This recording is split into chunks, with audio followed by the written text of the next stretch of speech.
Well, hey, welcome to the Permaculture Pimpcast. We're having something of a technical snafu. We've been having a lot of those as of late, whether it's on my phone, whether it's in the computer. Michelle is being bombarded. The interview that I did yesterday with Nessa from Nessa's Hemp.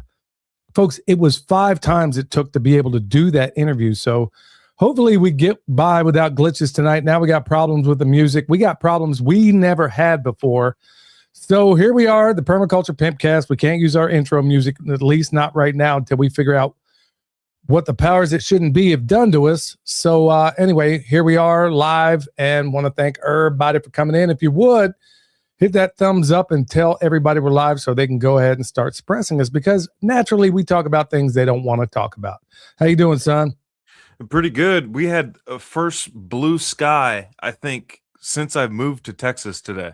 It was crazy. Everybody I encountered today was talking about how blue the sky is, but then you start bringing up like why it hasn't been blue, and then their brains literally shut off. I've been encountering more and more, like, I don't know any other word for it, but non-player characters in my life. Like whether it comes to driving, whether it comes to like whatever's going on and, the media and stuff like that. It's getting worse. It's getting worse. Yeah, I totally agree. We'll come to that in a minute. This episode is 420 of the Permaculture Pimpcast. This episode is always brought to you by the Sovereign Health Summit. That's going to be October 27th through the 31st in Harmony, North Carolina.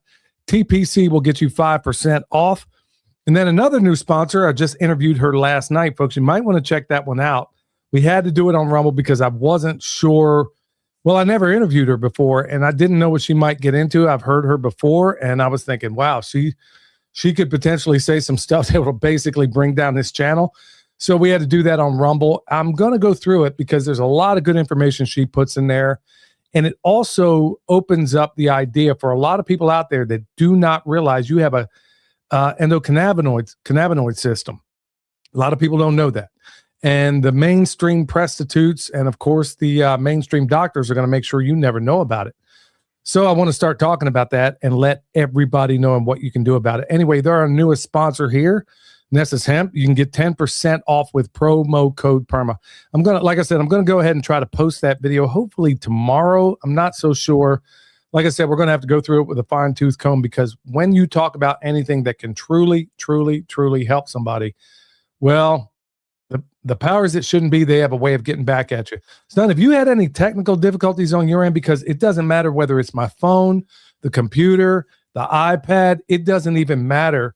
Ever since we got back from El Salvador, it's been nonstop problems. What about you? Yeah, same here. Like just earlier, like I'm rendering a video right now that I recorded earlier, and it's saying like my disk is full, even though I just cleared my disk. I have plenty of space, and then I go and check, and there's plenty of space on the disk, like the hard drive disk. Text from you, and actually just texts in general. Like I won't actually get a notification for the text, like with you, where you've sent me texts before in the past. Like I won't receive that text. I won't get the notification until you call me to see if I got the text. And then like, it happens at the same time.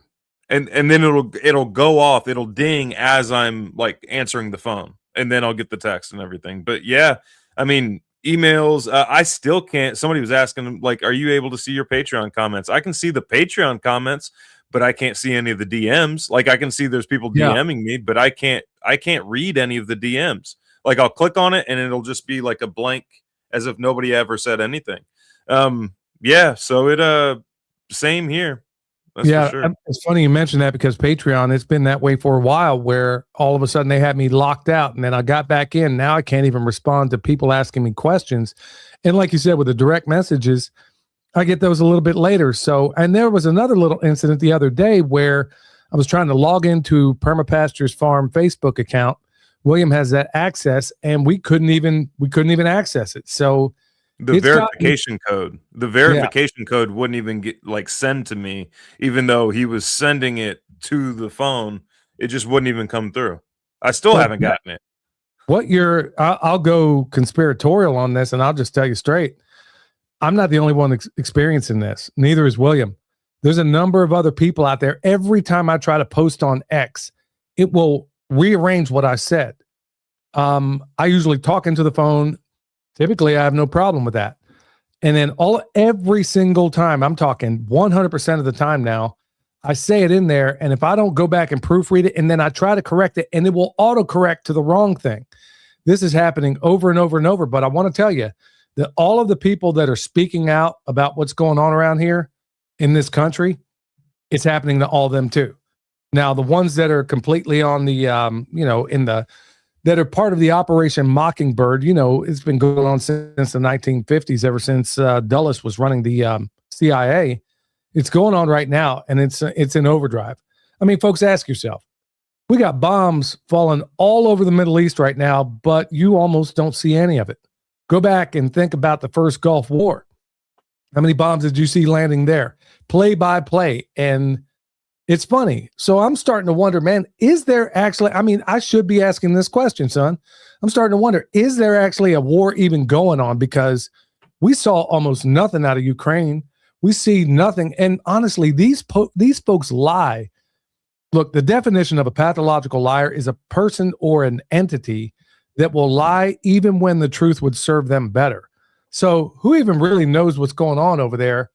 I know right now, from what I think I saw, at least somewhat verified, it looks like Israel and parts of Iran look like Godzilla walking all over it. So we'll find out, I guess, sooner enough, because this thing, and folks, I'm telling you, you better get your house in order. As something of a historian, I should point out, son, what do you think the likelihood of something happening when, tomorrow is, okay, first of all the mainstream prostitutes and all their surrogates out there are putting out, they're about to attack us. Look, the only ones I'm worried about attacking us right now is my own government. Yep. And if you know anything about history, folks, let me just kick it out there. But we do have something of an auspicious date coming up. Tomorrow being Friday the 13th, and then Sunday is the Ides of March. Okay, well, anybody who's a Shakespeare fan obviously knows, or a history fan, knows that Julius Caesar, of course, who was he killed by? It wasn't Al-Qaeda. It wasn't anybody else but senators that, smoked him. And that happened on the Ides of March. So anyway, I'm just kind of wondering, because I know the powers that shouldn't be, these dates mean something to them. It really does. They do. They really do. All these dates, whether it's 9/11, you name it, all of these dates have significance. Even when this war kicked off, there was a significance to that date as well. So I'm wondering, what should we expect over the weekend, particularly Sunday? Maybe the whole weekend. Who even knows? But it's not, who even knows, man? I'm not going to go too far down the rabbit trail on that one. But every time I see a weird date coming up, I'm going to start pointing them out. Yeah, no, I agree. I've kind of been waiting for the same thing of the. I don't even know if you can say the term used for these events, the double F term and everything, without getting flagged on YouTube. I remember Alex Jones got in trouble for a while back by calling certain things the double F term. So I don't know. I have a feeling something's going to happen, because there isn't one single person, and same thing before GWAT and everything. There wasn't anybody who was like wanting to go to war or wanting to go out there. But as soon as 9/11 happened, then you had all these people signing up and ready to go fight for our freedoms and everything, and you just get screwed in the process. So I'm sure something's going to happen. You know what I find interesting is you were talking about a little bit ago that the cognitive capability of most people, and look, folks, let's just be honest. Most of America is stupid. Let's just tell it. And it's been that way for a while, but it's getting much, much, much worse. Son, you know the difference now between this 9/11, the Gulf of Tonkin, World War II, Pearl Harbor, or the sinking of the Lusitania. I mean, we can keep going back, Battleship Maine. They always did the false flag on the front end, the FF on the front end. I guess I'll call it that. They always did it on the front end with the expectation that they were going to rope people in it. They have so little respect for the intelligence of the American people that they're going to do it on the back end. That if they do it, which is almost a certainty, they're going to do it on the back end, because they honestly have, usually they kick off the false flag and then they bring on the war. They have so little respect. Oh yeah, FF. Yeah, F the FF. That's how I feel about it right now. So, um, yeah, so typically they do it on the front end. This is the first time in modern history where they're going to actually do it on the back end because they're like, all right, you know what, man, I don't know if these people are as complete. There ain't enough of them that are completely stupid. So, yeah, we may have to do this on the back end. And sadly, most well, definitely most of the Trump tards are going to fall for it. And that's exactly what I'm calling you from here on out, folks. If you can't tell that this guy has absolutely betrayed you up one side and down the other, I don't know what to tell you. I mean, this guy has lied about as much, if not more, than Obama and Biden combined. I mean, everybody knew those guys were pathological liars, but this guy's he's taking it to a whole, he's turning it into an art form. We're winning. There's ships. You got his Baron Trump on X telling everybody, yeah, let's go fight this thing. But meanwhile, he's got a deferment. I'm sure he ain't going to be up in the front lines. So Credence was right about that fortunate son thing. Anyway, I'll jump right into it. So anyway, Hisea boots, folks. Son, I don't know if you ever got a pair of these guys. They got another one in the mail, Hisea. Michelle, if you're listening, can you put that in the description here? Because I ain't lying, folks. They make the best doggone mud boots I've ever used. Yeah. Son, you use them as well, right? Yeah, we've got a couple. In fact, we just got Joey hit me up not too long ago asking about saying if we wanted to do another promotion for High C, and they sent us some boots. And honestly, I wouldn't keep doing promotions for High C if they weren't awesome boots. They're half the price and twice as good as everything else. Like muck boots, I've consistently broken muck boots in the same doggone spot every single time. I have yet to break a pair of high C boots. The only part that has ever broken on a pair of high C boots has been that little pull tab to help you get the boot on. Yeah. That's the only thing that's fallen apart. And the way I yank them on, I'm not surprised that that it falls off and everything. But they don't crack where your foot meets your shin. Like that's where I always break muck boots. And then the tread on muck boots wears out in like no time at all. Yeah, High C is the way to go, and they have a lifetime replacement warranty. So even if it does break, even if something does happen, you're fine. You can just send it in and get a new pair. The only complaint I've ever heard from High C boots from other people was that the color faded a little bit. I don't care. They're going to be covered in mud as far as I'm concerned anyway. I don't care about the color fading. But yeah, I got a pair. Emily got a pair, which is my wife, and then the baby got another pair. Which there you go, y'all. They are selling kids boots now, which is awesome, and some apparel. They got some overalls. Dad, you gonna get some overalls? I don't know about all that. I mean, I'm burned up as it is, man. I gotta wear as little clothing as possible. But yeah, those boots. I got boots 3 years old from them, and I'm still wearing them. So I want to give a shout out to High C. And real quick, Dad. SEA. They were asking, are the boots heavy? No, they're lighter than the alternatives as well. So it's not some heavy, thick boot. They're a lighter version as well. So they got kid sizes, adults, all kinds of stuff. I spent $200 on a pair of boots down at that Sportsman's Warehouse in Asheville, and it was like the best boots supposedly they have. Man, I was springing leaks in those things in about 2 weeks.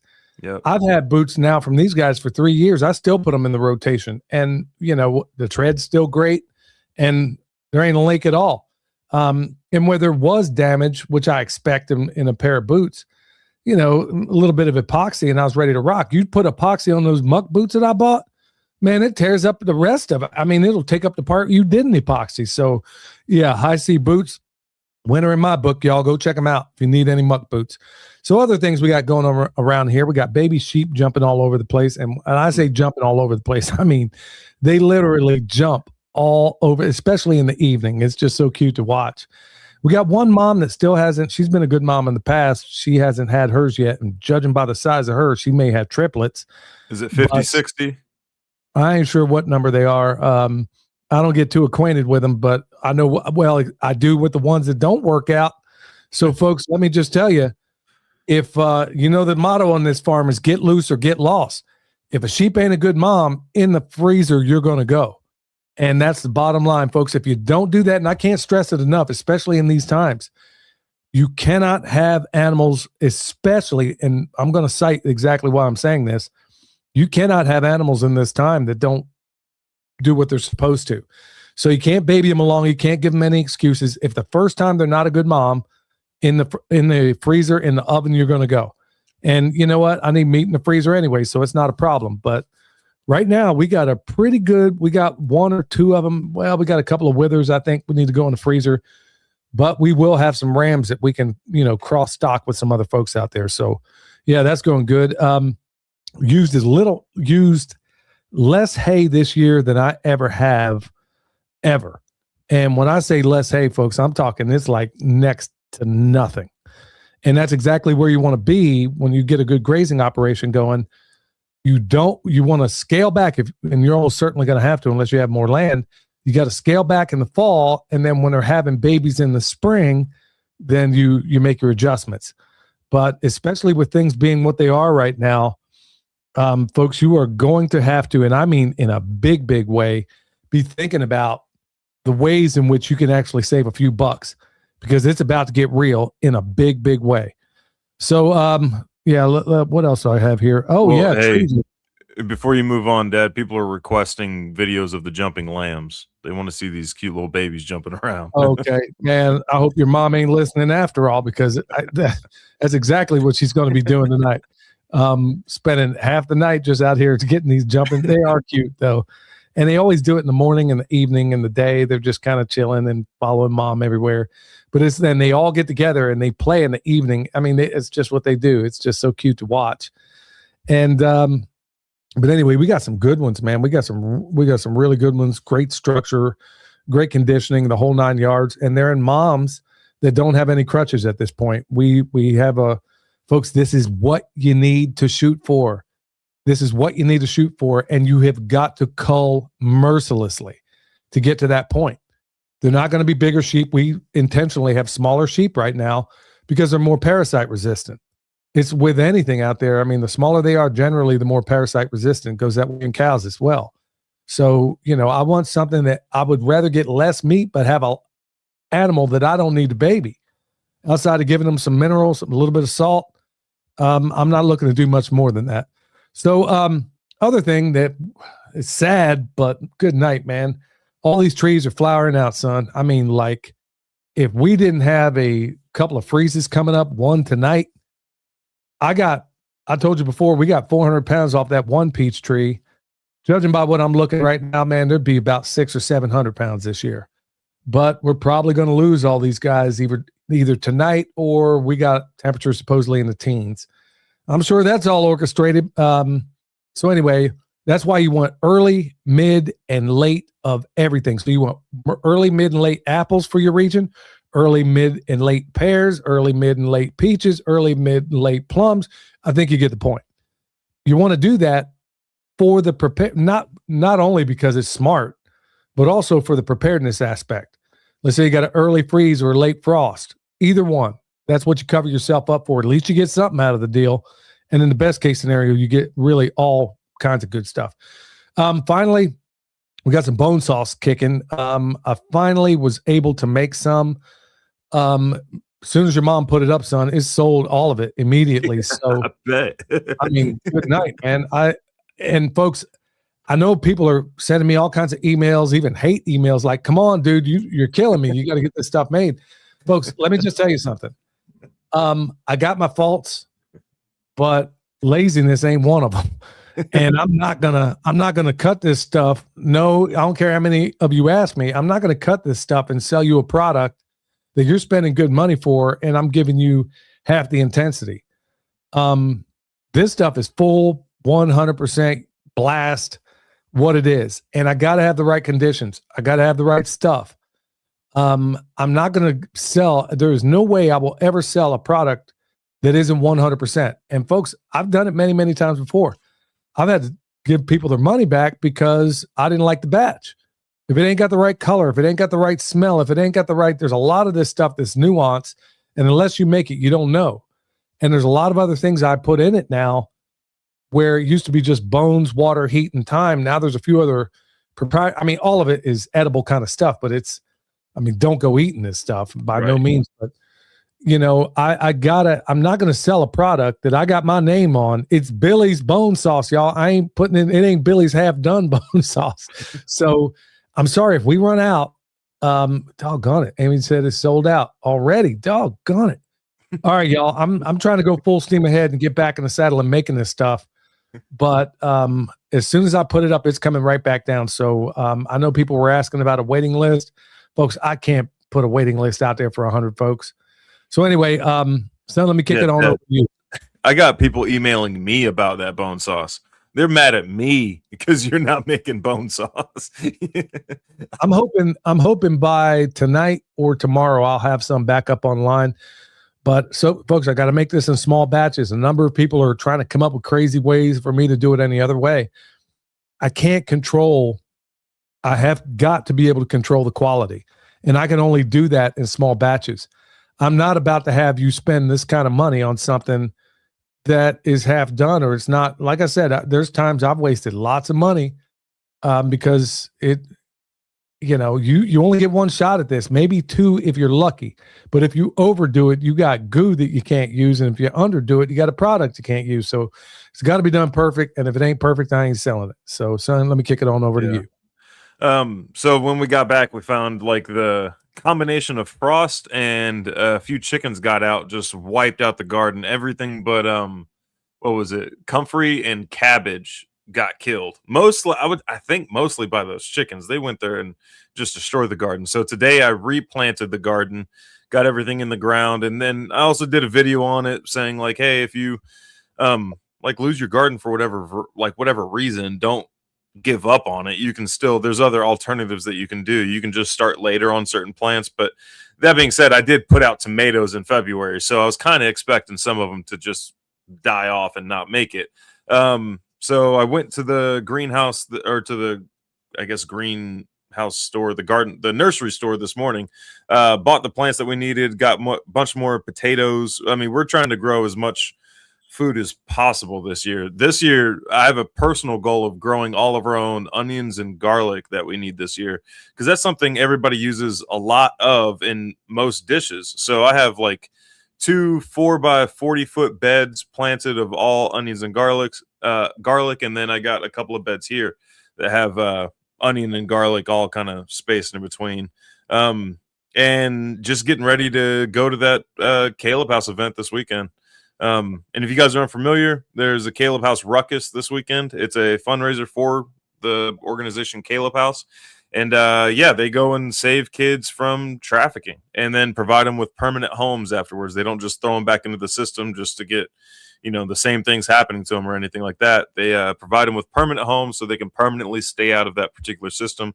And then the Ruckus is basically like a fundraiser event for that. Tomorrow I'll be speaking. Saturday is a Bible study, and then Sunday, I believe, is the actual ruck where we all just kind of ruck around Fort Smith, Arkansas. So if you guys are going there, excited to see you guys. If not, then maybe I'll see you guys next year. But yeah, that's what we got going on here. Yeah, I'm glad you pointed out. I meant to comment on it before, but yeah, today was actually a blue sky, not with that, light blue haze behind it. It was funny. The last time we recorded the show, the very next day, they were spraying like the dickens. Now today, so I'm curious how many other people in the chat out there are experiencing, no chemtrails right now, because I wonder if all of our resources are being, delegated to the Middle East. I'm not sure, but I'm just curious because today was actually a blue day now it's colder anyway. Of course, it didn't stop me being outside completely naked, trying to get some of that vitamin D, but yeah, so I'm out here in 40-degree weather, man, for hours. No, not a stitch of clothes on, man. So I'll tell you what, man, this protocol makes you tough. I'll tell you that. Yeah, Dragonfly says something here. It says, I'm late. Could the glitches be a data center cyber aid? I'm glad you brought that up. I doubt it, because a lot of this stuff is happening in our software. It's happening. It's not like it's a glitch. I mean, every single time I try to post something to X, it's the same thing. So Nancy also says, I started 400 onions, 300 garlics. That's what I'm talking about. Folks, I eat a bulb and a half of garlic every single day. I mean, I roast the whole bulb, but every time I eat dinner, like I did a few moments before walking in here, I'll take, that bulb of garlic that's been roasted, and I just put it in whatever I'm eating. I'm trying to eat for performance these days. Believe me, folks. Planting the seeds as 0 trails today. So, okay. So it's like a mixed bag, but by and large, it seems like some folks are actually seeing some daylight here. You know, you know what I find curious on the plane, you know, you're hearing reports now that some of these airlines are actually going to like shut the doors because rising fuel prices, and it's probably going to go much higher. But sure, it's funny how we still got the money to pay for these planes to drop junk over us every single day. Ain't that curious? Yep. So, yeah, somebody says, oh, yeah, Ken and Amy says, Mountain, wow, they did a Bob Ross out there, man. Wow, not in a good way either. So, yeah, trails in Oklahoma. I guess we got just lucky here in this spot of Western North Carolina where I'm at. So, anyway, Mountain Readiness, y'all, it's coming up. I keep forgetting to mention it. It's going to be William and I think, are both. Are you going to be there as well, son? Yeah, I'll be teaching there as well. Yep. So one of these sheep out here, maybe 2 of them that ain't cutting the mustard out here, is about to get dealt with at Mountain Readiness, and me and William are going to do it. We're going to show you how to process a sheep. That's going to be 1 through 3 May, and that's going to be at Banhoy Campground. So yeah, and check out. I'll be teaching permaculture design as well. Folks, it's the best doggone festival you never heard about. Yep. I guarantee it. I mean, you got the best. It is the best festival without question, dealing with homesteading, preparedness, tactical stuff, you name it. I have never seen a better festival, and almost nobody knows about it. So go out there, be there, be square. William and I are both be there. Wave watch. Billy 100 will get you $100 off that watch. I guess you don't have yours handy. Yeah. Yep. I usually wear mine when I'm going to town or if I'm in some kind of pain. So, anyway, Billy 100 will get you $100 off that thing. I trust me. Anytime I got to be in public, you better believe I'm wearing that. I wear the old version of the watch. I wear it everywhere I go in public because, you know, it keeps you from snapping. Anyway, Billy 100 will get you $100 off that. Also, if you want some of these ball and glasses I got on right now, Bond charge, not BOND, BON, charge 15% off with promo code PERMA. There you go. William's got it up on the screen right now. Bond, BON, charge. PERMA will get you 15% off. All right, so I'm going to run through this pretty quick. As far as the good news, okay, I know this ain't going to be applicable, but we got a worldwide audience. I mean, it blows my mind how many people are listening to us everywhere. So we even had fans down in El Salvador. I didn't even realize that. Pretty crazy. Cool. Yeah. So the healing power, I've never had this fruit, so I wonder if you have, son.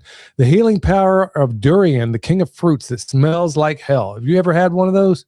No, I haven't. And I think when I was in Australia, there was some sort of legal restrictions behind it. Like you couldn't, I think the rule was that you couldn't bring it into public spaces. So that kind of stopped the sale of it or anything like that because you sell it in a public space typically. But no, I've never had it. A lot of Asian stores carry it, and they usually got it wrapped up pretty tight. I haven't been brave enough to go try it yet.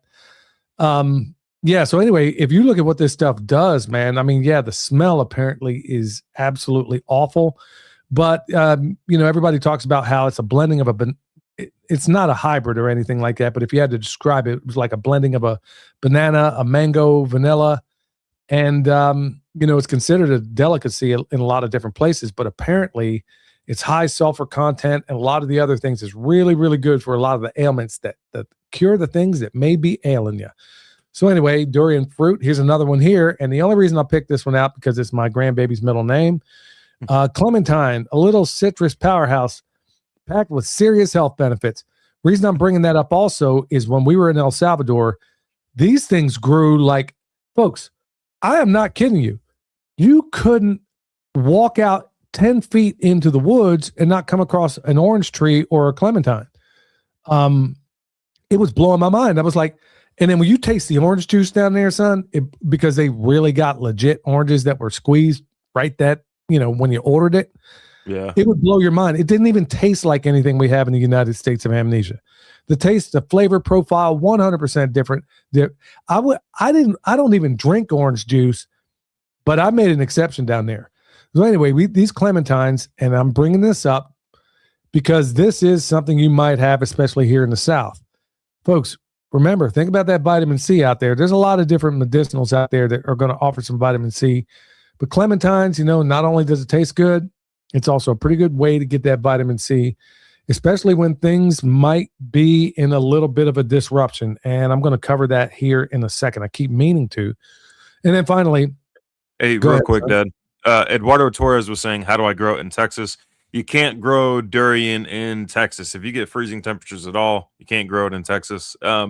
It's strictly like a tropical, subtropical fruit. So you might be able to, and it's a pretty tall tree too. So it's not like you're going to be able to pot it. And then maybe you could do some bonsai version of a durian fruit, and then just bring it in during the winter. But yeah. Yeah. Well, here's one here. Here's the last one. And dietary defense, how 3 common foods fight wrinkles and dark spots from within. I remember there was this guy in the Army. Yeah, I guess I could say his name. Yeah, his name was Sergeant Hall.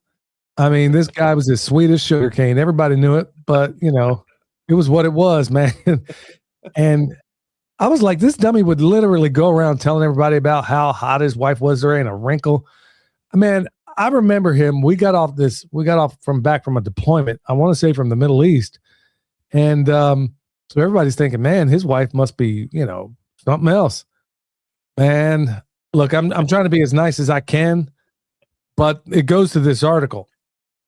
I mean, I remember him saying, yeah, this guy it was uncomfortable to hear him talk about his wife like this, how she, her curves and all this and that, and how she didn't have a wrinkle on her face. And I remember looking over and I said, it was cold blooded, but I was also a sergeant at the time. And I remember looking over to one of the soldiers. He looked back. He said, Sergeant Bond. I said, yeah, I know. And I said, I'm just going to leave it alone. He says, man, he said she didn't have a wrinkle at all. I said, well, he said she had a body of a 17-year-old. I said, well, she better give it back because she's putting wrinkles in it. So,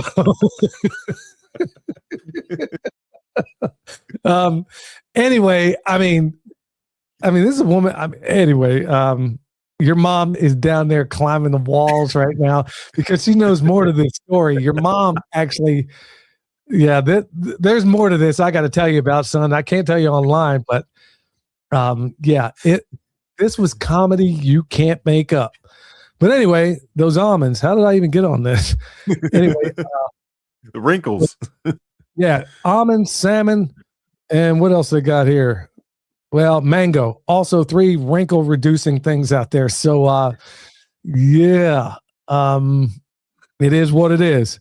Anyway, don't have anything from Eric tonight, but soil saviors, y'all. A lot of people were asking about that. If you want to get some soil saviors, the way to go about it is going to be down below. We have it listed in the chat down below. I mean, what do you call that thing? Like the description box? Yeah. Okay. All right. So yeah, soil savers, go check them out, folks. We gave a lot of that away. So yeah, go ahead and check it out. You're going to be glad you did, especially if you don't know how to make compost, especially with the article I'm about to read right now. Check this one out. And this one's from Z Media Official. I know I quit reading bad news headlines, y'all, but I'm coming out of retirement on this one because it does kind of fit with what we're talking about here. And this is from Maria Z at Z Media. Famine alert. Way too many people are not taking this seriously enough. Now, what is she talking about? There's this video that's kind of going viral of this Iowa farmer talking about that. Now, keep in mind, most of your commodities, folks, they don't have to be this way, but they are. You have got to have mountains and mountains of fertilizer to make that happen. Well, with 30% of the fertilizer coming through the Strait of Hormuz, and the conflict's been going on for 12 days, the fertilizer costs have jumped up 77%. Folks, when this thing happened, I literally saw it with my own 2 eyes at a local farm store. I saw it with my own 2 eyes, what was happening at that farm store where mild-mannered farmers came in there cussing like the blazes because they couldn't believe they had to pay so much for nitrogen-based fertilizer because through the Haber-Bosch process or, making fuel, let's say, one of the things they make the nitrogen-based fertilizer is, the byproduct of that process. Well, there's a whole lot. Sulfuric acid. You want to know how many? You don't have tires, folks, if you don't have sulfuric acid. There's a whole lot of products out there you don't have if you don't have sulfuric acid. That ain't moving through the Gulf right now. In fact, I think Iran played the FAFO, and somebody decided they're going to run the strip down through there, and they They set them up like a Roman candle. So this thing is definitely getting real, but we're talking 77% increase for folks that are already struggling. Farmers live hand to mouth if anybody ever did. And here we are. We're talking about 12 days in. And judging by what I've seen, I mean, he's over here, he's gone 3 times to the Iranians saying, hey, let's talk turkey. They're like, nah, you killed our religious leader here. It ain't over till we say it's over. And then they came out today, I think, with a list of demands. From my perspective, from my libertarian perspective, all of them seem reasonable to me. Yeah. But you better believe the powers that shouldn't be are not going to go for this. So, and then you got Trump saying, well, yeah, it doesn't matter if oil goes up. You know, we make money on that. Who's the we? Ain't nobody in this chat, nobody I know of, that's the Rockefellers. You splitting that money with us? I mean, I'm like, are you really this disconnected that you would make a statement like that? We make money. No, your very wealthy friends make money, but the rest of us are, I mean, like folks were having a hard enough hacking it out of the wilderness. And now we got this going on. Anyway, son, do you have anything to say regarding that fertilizer stuff?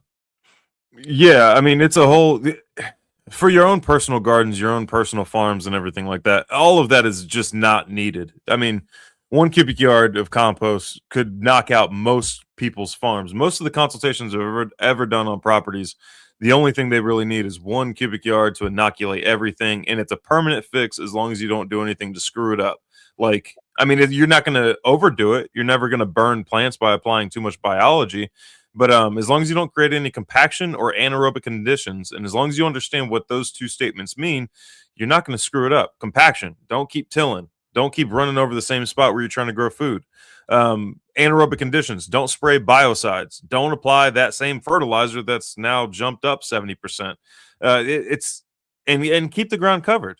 That's the 3 basic rules. 2 rules, really 3 if you want to elaborate the compaction and the anaerobic conditions. But yeah, 2 rules to follow. Just do those 2 rules, make some compost, and then you're going to be good to go. So hopefully during this whole process, like I just did a consultation, I think it was Tuesday, and the gentleman there was saying that, you know, this looks like a huge opportunity for you. Like with fertilizer going up, it seems like you're going to be up in business right now.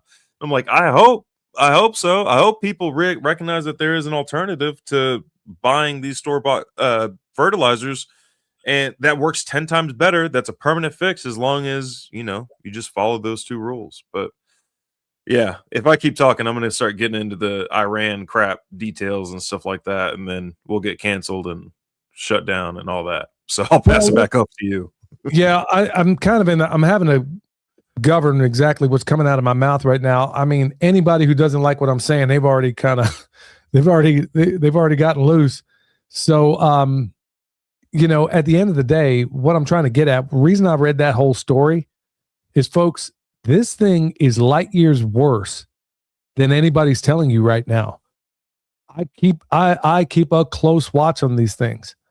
And I can tell you right now, if that strait stays closed, it's not even the oil coming out of it as much as it is the products coming in and out of it. You don't have, right now, there is no sulfuric acid leaving that place. And that was the only place in the world that it was being produced. I've worked in my career as an electrician. I probably worked in 4 different tire plants in Topeka, Lawton, Oklahoma, you name it, man. I don't know, you know, Texarkana. Man, I've worked in a lot of different tire plants. I don't know why that is, but I did over the course of my career. And it's not a good place to work. I can tell you that. And there's a lot of people that usually don't make it to retirement in places like that. But anyway, if you don't have sulfuric acid, y'all, you're not vulcanizing the rubber. You're not doing a whole lot of other products or things that we take for granted right here. And that's just one thing. And as I said before, quoting Max Egan, we are all truckatarians, meaning whatever you buy, it came on a truck. And what do you put in that truck? You put fuel in there. And if that fuel goes up, there is no way they're going to eat the cost. Not everybody's like us, where the bone sauce has not gone up 1 cent. In fact, we lowered the shipping. We eat part of the shipping costs. You know, the last time this crap went on, you know, we can't do that anymore, but we haven't gone up 1 bit.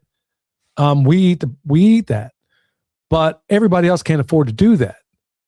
And it's going to cost you money. That's why this last program and this one here, believe me, I could dismantle everything that the powers that shouldn't be are saying about what's supposedly happening over there by people that are in the know. But I'm not going to do that. We're going to do something a little more helpful than that. So really, hey, Ed, real quick. Yeah. Let me answer this one comment in the comment section real quick. Shield Maiden for Christ. She says, well, if Iran is freed of this regime and can get the Bibles to the people desperately needed, it's worth any amount of suffering in my life. Here's the thing. They already have the Bibles. We've been completely lied about everything in regards to Iran. There are, and I remember when I was at Jeff Lawton's, they have this, basically there's this grandmother there, not either one of their grandmothers, she was just kind of the farm grandmother, who was from Jordan, who had been to all these Middle Eastern countries, but also including Iran. Jeff Lawton designed in Iran. Check this out. There's over 100 synagogues in Tehran, and it's in their Bill of Rights that if any, no matter what your religion is, if any of these structures were to get destroyed from an attack from the United States, for example, it's in their Bill of Rights that the government will rebuild it for them. It's not just a Muslim country like they'll lead you to believe. There's Christians there, there's Jews there, there's Muslims there, there's Buddhists there, there's all kinds of different people there, and they all live without conflict. The only conflict are the manufactured conflicts that our government sets up in order to control the population. Same thing in Jordan. There's Jews living right next to Muslims, living right next to Christians. It's like that. They have the Bibles. They have more, I would say, more religious freedoms than some of our allied countries. That's for sure. I'm glad you pointed that out, son. And not to pick on you, Shield Maiden of Christ. I know that comes probably from a good place because of what you've been taught. But I mean, Jeff Lawton just put out a video where he spent a considerable amount of time over there. In fact, if you talk to not the Americanized Iranians or the ones that are spewing the propaganda they want, I mean, everybody's saying everybody's shut up in a burqa. I mean, people like Max Egan have been over there, got video of these women. They're dyeing their hair. You would never know that it wasn't New York City. You would never know. Everything. Look, folks, everything they tell you, and I mean everything, if it's coming from the government, if it's coming from the media, especially Fox News and MSNBC and all those others, it is a manufactured lie. Everything we've been told about Iran, I mean, we got to start learning, folks. Remember everything they told us about Iraq? Lie. Everything they told us about Japan back in the day? Lie. How about going all the way back to World War I? If you doubt me, go look it up. You'll get a history lesson, folks. Go Google, or I'm sorry, Google is not a verb. Go search babies on bayonets and see what you find. You're going to find out that was a propagation campaign to say that the German soldiers during World War I were skewering babies, nailing up Catholic priests on the church doors. These lies were so far over that, and that was World War I. And then it only got worse consecutively down the line. And here we are right now. Everybody's telling us Iran is this, Iran is that. I haven't heard that from a single person I know of that has visited Iran. In fact, they're the people that, in fact, Anthony Bourdain, when he was there, go back and watch that episode, folks. Yeah. It's still, I'm sure you can still find it out there. Iran is not what everybody tells you it is. In fact, I would bet any amount of money I got more in common than a common Iranian than I do with anybody in Washington, D.C. I'll guarantee that any day of the week. Everybody I know that's been there has said, look, man, everything they told you is a lie. Yeah, there's certain places where they got factions that are a little bit rough, but, it's no different than Chicago. I mean, there's places you won't go in this own country. So, I mean, to all the people out there that are believing, and just like myself, have been taught to believe a bunch of this stuff about Iran, folks, I don't believe anything that comes from pathological liars. And if it comes from our government or this media, I mean, folks, you're really going to try to tell me there's under 10 soldiers murdered right now, 10 of our soldiers killed? I'll bet you the real number is at least 1,500. I'll bet you can't wipe out that many bases and not kill a whole lot of soldiers in the process. They haven't told you about it. They're probably going to wait on the next false flag to kick off. But I'm glad you pointed that out. But look, folks, just if nothing else, question everything being told to you by known liars, and a lot of them are in these pulpits. A lot of them are in these pulpits right now. The John Hagees out there, they either lie straight out or they lie by omission. So anybody that's saying, let's go over here and kill these ragheads, which is what I hear a lot of nonsense. First of all, go look at the contemporary videos of Iran. Ain't nobody wearing a burqa. Very few are wearing a burqa at all. But that's what they're telling everybody. And then Trump openly lying, saying they murdered, butchered kids on. I'm like, get out of town. Look, there ain't a person with any military background at all that believes the official story of October 7th. There ain't nobody telling anybody that has any military service, especially a sapper. You're not going to tell me that they breached this border, stayed there unmolested for 8 hours unless A, they did it themselves, or B, it was allowed to happen without a quick reactionary force. Anyway, let's get to it, son. Hey, real quick, I like we're talking about a very, very serious topic. Everybody in the comments is talking about a serious topic, but Necro Kitty is on a delay, and randomly I just see this comment. I like durian. Like, it just brought some levity to the situation. Well, there you go. Durian, good for all that ails you. All right, so we're going to talk about some things because, like I said, folks, maybe I'll cover it in later episodes, but you better believe things are about to get real. If this thing isn't some way miraculously disassembled, it's going to go to World War III in the worst kind of way, folks. I'm not saying this to scare you. I'm saying this because I love you. I'm saying this because I want you to be prepared. And I mean this in a big way. So, in light of everything I was just talking about, like William said, you don't need any of that stuff. You just need good compost. So, and you know what? I don't sell compost. We tell you how to make it. We show you for free.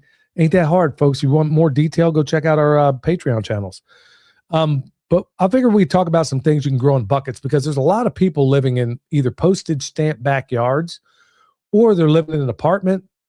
Look, I mean, I haven't even touched guerrilla gardening yet, man. We'll have to do that one in a later episode. Whether you live in the city, folks, I was growing sweet potatoes in plain sight. Most people don't know what they're looking at. You can sit here and eat them greens. You can eat the sweet potatoes. I mean, you got food that could be growing all around you in public places, and they don't even know about it. But let's talk about some stuff you want to grow in buckets. Son, you were going to say something ahead of time. Yeah, before we get into the varieties that you can grow in buckets, because it's a pretty extensive list, I did want to talk to you guys about how to set up a bucket for growing. Because there's obviously some people are probably thinking like, oh, I just dump a bunch of soil in a bucket and then start growing food. That's not what you want to do because the bottom's going to go anaerobic. It's going to start rotting. There's a difference between like decomposition and then rotting. You want to like the composting process, not the rotting process. So take like a 3 to 5 gallon bucket, right? And then you're going to drill a bunch of holes in the bottom of it. So that way water can flow through. And then you also want to drill some holes in the sides just in case they're outside and you get a torrential downpour and it's just filling up faster than those bottom holes can drain. And then you're going to line the bottom of that with gravel, preferably gravel that's going to be bigger than your holes. So that way you're not just losing a bunch of gravel out of the bottom. And then if you can set that bucket on top of like either 2 boards or something, just to give it space underneath. So that way, if any roots do come through, depending on what you're growing, some of them are going to have tap roots. If any of the roots do come through, they hit that hole and then they air prune, which is a really good way and gentle way of pruning roots and everything. So after you get your gravel in the bottom, then you're going to layer and you're going to layer your ingredients in a particular way. So you're going to take your topsoil and either vermiculite or perlite, either one, and you're going to mix those together. So total volume is going to be about 60% or 70% of your topsoil, just the cheapest topsoil you can find, and then mix it with 10% perlite or vermiculite, and then you get that in your bucket, and then the remaining 20%, you're going to top the bucket with compost, preferably homemade compost.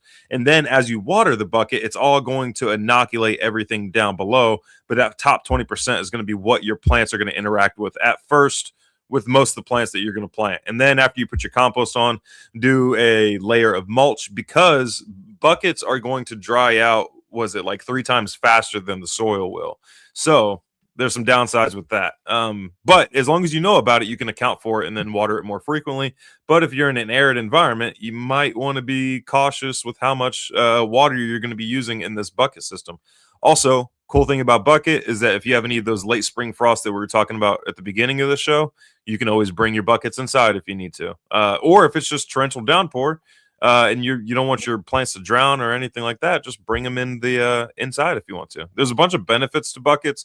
I just wanted to tell you guys like how to set up your bucket before planting in it, because I've seen a bunch of YouTube videos on container gardening, and there's a lot of people who ain't showing the full process because their plants failed by the end of it because they didn't drill holes in the bottom. So. Yeah, glad you pointed all that out, son. So now that you got your buckets all squared away, let's think about what you can grow. Look, I'm going to be focusing on high density things that can produce a lot of food. We want calorie crops as much as we possibly can. And then of course, we want some medicinal stuff in there. So right out of the gates for me is going to be potatoes.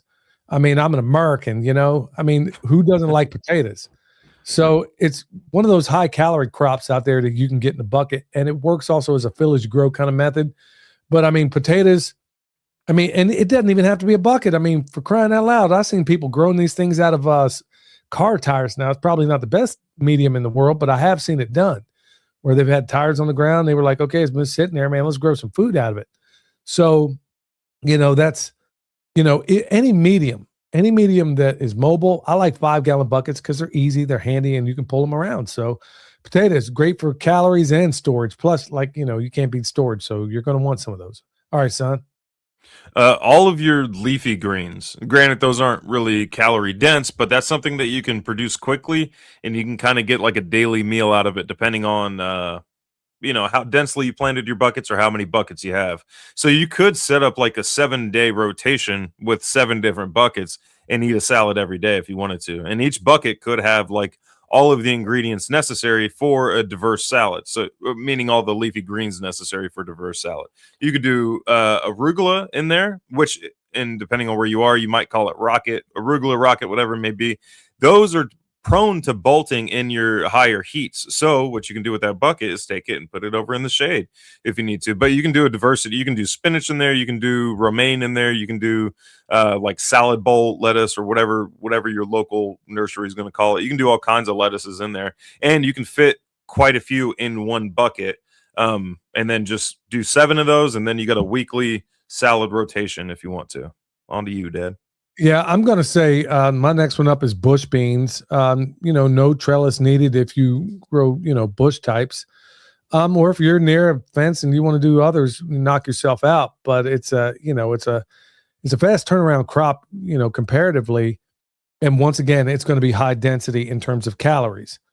So, and being a nitrogen fixer, it can be, it's pretty versatile. And seriously, who doesn't like beans? Well, I'm sure some folks don't, but it's a good way to be getting a whole lot of fiber out there. So beans is going to be my next choice. That's a good point. I don't think I've ever heard anybody say I don't like beans before. I don't think I've ever heard that statement before. But the next one is what gets more high calorie than fruit trees, something that just keeps producing over and over and over again. If you look at like the French gardens at the Palace of Versailles, is that it? I think it's the Palace of Versailles. They have oranges growing over there in France, in an area where oranges don't typically do very well, but they have them in basically big buckets where I think they use a forklift now, but in the past they would use carts to haul them out during the warm months and then bring them back in during the cold months. But I would just stick to a dwarf variety of fruit tree, and then definitely elevate that bucket so that way that tap root and the other roots, and I would drill more holes in it as well, so that way the roots will air prune as opposed to circulating the trunk and then strangling the tree. There is a correct way to do it, but it's totally possible. You can grow a ton of food for a very, very long time in the form of a bucket. Now, it is going to require more maintenance than your fruit trees that you're planting out in the soil, so keep that in mind.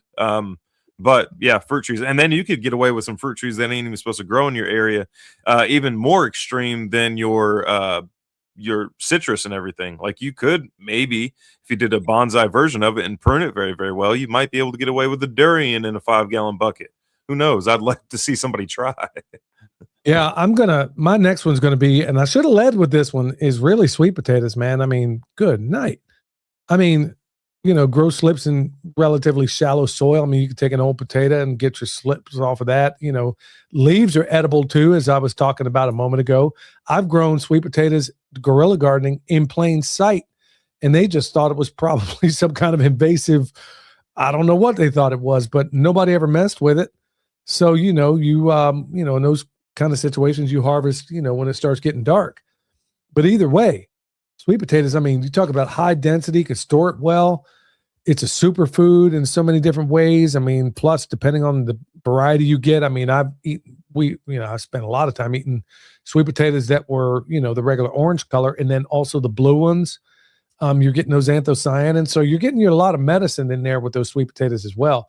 I know Danny at Deep South, man, he practically lives on sweet potatoes. I mean, and then they make this really cool dessert I like down there. I can't remember the name of it Miss Wanda made, but anyway, it was really good. So sweet potatoes are definitely another one on my list.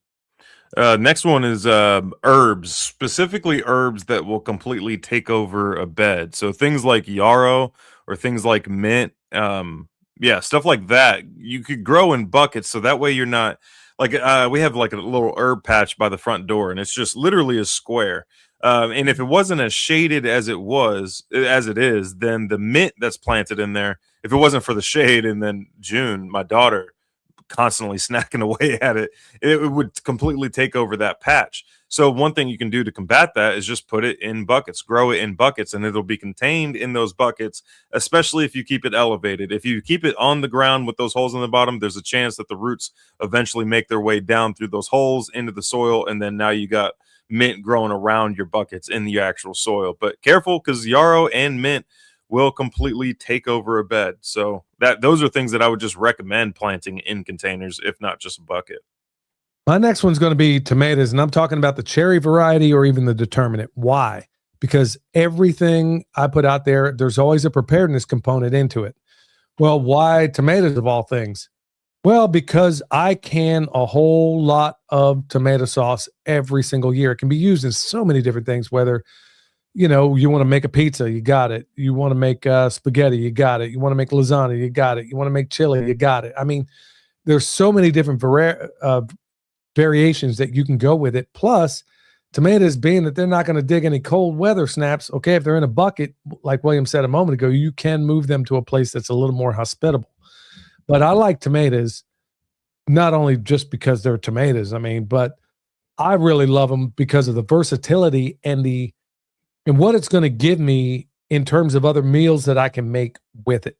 So just one jar, I mean, my tomato sauce, y'all, I'll put it up against anybody. I use real ingredients in it, all stuff. I mean, if you're growing tomatoes in, you probably got peppers. Well, they go together in sauce. Then you're going to need some onions. Probably got some of those. So the only thing I put in that sauce that we don't grow is the wine. So, and you can't even get the flavor out of the tomatoes. There's a chemical reaction that happens. So, I mean, I don't mean to go sideways here, but that's the only thing that I don't grow is the wine that goes inside that sauce. But you got to have some kind of alcohol to bring out the flavor. Can't be done any other way. So, yeah, tomatoes is going to be my next one. Real quick, Danlo Music says, thanks for the warning. I'm going to start yarrow soon. Was going to use it in a tree guild, so probably not now. Now, in that application, yarrow would be perfectly fine in a tree guild and would act as like a perfect mulch, like a living mulch around the base of your tree. So you're not going to have any issues in that, application. But if you were putting it in like a raised bed and you were wanting to grow other stuff with that, more annuals, like more like tender plants that are annuals and kind of delicate, then that's where the issue would be. But yarrow as a mulch layer for your fruit trees, I can't think of a better application for yarrow. But the next thing that I was gonna do was garlic, and carrots. Carrots. So a lot of people have issues. I mean, garlic is an obvious one there, but a lot of people have issues with carrots because of the germination rates, getting them to germinate fully and then stay like wet enough long enough in order to germinate. So most buckets have lids. Most buckets come with lids. What you could do is drill a couple holes on the side just so there is some ventilation and everything. But you could fill up your bucket, get that squared away, sow your carrot seeds, water it heavily, and then put your lid on. So that way You still have the warm enough temperatures for it to germinate, but you're losing a lot less moisture due to evaporation because that lid is on. And then once your carrots start growing, then you're good to go. And then with the benefit of the bucket, with having that 5 gallons of very, very loose soil, your carrots are going to grow straight, and you'll get long, straight, thick carrots by growing them in a bucket, especially if you did the soil mixture that I was talking about at the beginning of this section. But yeah, I want to try carrots in a bucket now. Yeah, there's, my last one here is, man, I had it. I think I'm going to answer a couple of questions that people had in the chat here, but it's either peppers or cucumbers, probably depending on where you live. Peppers are obviously going to favor the heat. And when I say peppers, I'm talking all of the above. I mean, jalapenos, obviously you're not going to eat those like crazy, but other varieties of peppers, you're going to be going nuts on those. Plus they go well with the tomatoes. But on the other hand, I'm also thinking cucumbers, because those plants are like squash, man. They're so freaking prolific that if you just have a simple trellis or something they can trellis on, super high productivity in a small space. Not the calorie density that I would prefer, but you can pickle them. You could also do the same thing with the peppers. I mean, we do that. I was kind of thinking, man, I guess it would depend on my location and time of year as to whether I picked peppers or cucumbers. I mean, peppers are tougher to get. We did a lot of cayennes, and I eat them all year long. I ended up making a powder out of them, freeze drying them, and then making a powder out of it, and I use it every day in my broth. But yeah, peppers and cucumbers, and I want both of them for the same reasons, but depending on where you live, the peppers may not grow as great. So, son, you're a final one. Well, on that note, with the peppers are only annuals in temperate environments because of the winter. So you could bring your peppers inside, keep them growing perpetually, and then during your warmer months, bring them back outside and never have to replant a new pepper plant. But the next thing that I was thinking is going to be a potato alternative called daylilies. Now, you want to make sure you're getting daylilies and not any other kind of bulb variety. Like make sure they're not daffodils or tulips or anything like that, specifically daylilies. And then daylilies, they're going to require a lot less maintenance. I mean, look at where daylilies typically grow. Like there's daylilies popping up right now in the swales at the demonstration site, and nobody is taking care of them in I don't even know how many years at this point, but they grow every single year. No issue at all. And the bucket makes it super easy to harvest. You just dump the bucket out, pull the however many tubers you want out of it from the daylilies. You could split them as well, because they're going to get bigger and bigger each year, and they're going to spread out a little bit each year. And then you could inoculate or plant more buckets with the daylilies you harvested, or you could take those tubers and then just treat them like potatoes and start eating them. But yeah, you could do like y'all. The list of things you can grow in a bucket is a lot bigger than the list of things you can't grow in a bucket. So like corn is going to be something you can't really grow in a bucket very well, but everything else for the most part is going to do pretty well.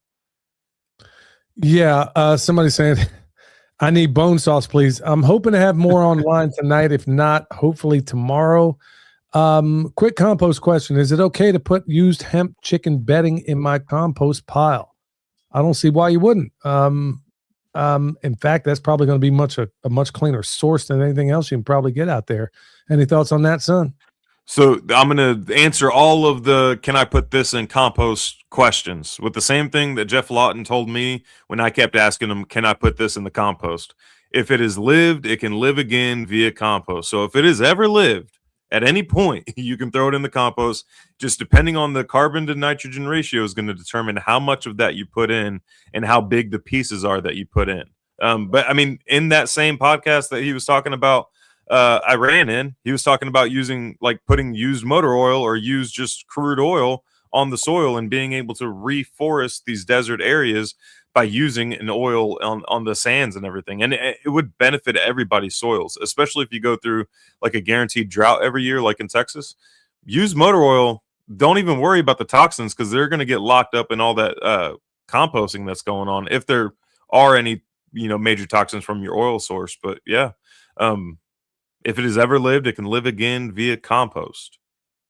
All right. So question here, and then we'll bring it to a close. William, are you selling moringa seeds now or in the future? I will be as soon as I get back from the ruckus. So expect some sort of announcement next week about moringa seeds and good King Henry seeds and a few other ideas that I have. Yeah, Nancy had another question here, or at least a comment, and it says, and we need to store the food we need to grow, canning, dehydrating, freeze drying, stack those shelves. Yeah, I couldn't say it better myself. I mean, folks, that's the whole reason I'm talking about this and why we've been. Look, I'm not Nostradamus or anything like it. Not Edgar Casey, not any of those people. I am a historian, and I can tell you that we are at the end of a fourth turning. We're at a fourth turning right now. And folks, the good guys don't always win then. And typically there's a lot of, I mean, you think of, for example, World War II, fourth turning. Here we are 80 years later, fourth turning. 80 years prior to World War II, what do we have? The Civil War. 80 years before that, the American Revolution. I mean, you get the point. And times are getting real. I'm not trying to make you afraid, folks. This is about empowerment. This is why we talk about this stuff, and we don't do the beat around the bush and the mealy mouth stuff. Well, you might do. No, the wheels are coming off this thing. And as long as that Strait of Hormuz is shut down, your prices are about, and all of us, nobody I know is not suffering. I don't know anybody that's not having a hard time. And it's about to get much harder. So what do you think that means? Look, we're talking about growing food in buckets. Maybe you can't grow all of your food in buckets. Maybe you can do a little bit of guerrilla gardening here. Maybe you know a person that has land they're doing nothing with. Or you could be like me, you're guerrilla gardening a place in Asheville, and the guy finds out what you're doing and offers you another, the acre you're working on to grow food, and then another 10 elsewhere across town or whatever it was he had. I mean, there are ways out there to acquire land, or like Joel Salatin often said, they're growing weed in national parks. Nobody ever thought about growing tomatoes? I mean, for crying out loud. Folks, there is land out there. I mean, you may not. I've even thought about doing like a clandestine chicken tractor where I make it look like a transformer on the side of the road, but it's actually got chickens inside of it. And then move it every day alongside the road. And I bet you nobody would even notice. I bet nobody would even notice that I got chickens out there in that transformer or in that fake transformer. So that's something I wouldn't mind doing in the future. I think that'd be a hoot. But anything else to add, son? There's still time to prepare, but you got to do it now. Like, you got to start now. But based on some of the questions I get in the emails and stuff like that, like, no, we're still functioning right now. So there is still time to prepare. You just got to get active about it right now. Yeah, fill up your vehicles, have your gas cans ready. Be ready for a false FF, as William called it. I mean, I guess they already got us by now. But anyway, do all those things. But seriously, obviously, you're not going to grow all this food tonight. Well, get some storable stuff. We've talked about it before, folks. Beans are cheap. I mean, I don't try not to make it a habit of shopping at Sam's Club or, well, Costco is better. But man, you can go in there and buy, last I looked, I mean, you can buy a 50-pound bag of rice for like $25. I don't know what it is now. That was the last time I looked. And that was up from the 17. I mean, good night. The inflation on that has been something, really. It was 17, then it jumped to 25. I don't know what it is right now, but I guarantee it's still a bargain. You can get a whole bunch of beans out there, get Mylar bags, put them in 5-gallon buckets. I mean, just have it, just have it, just in case.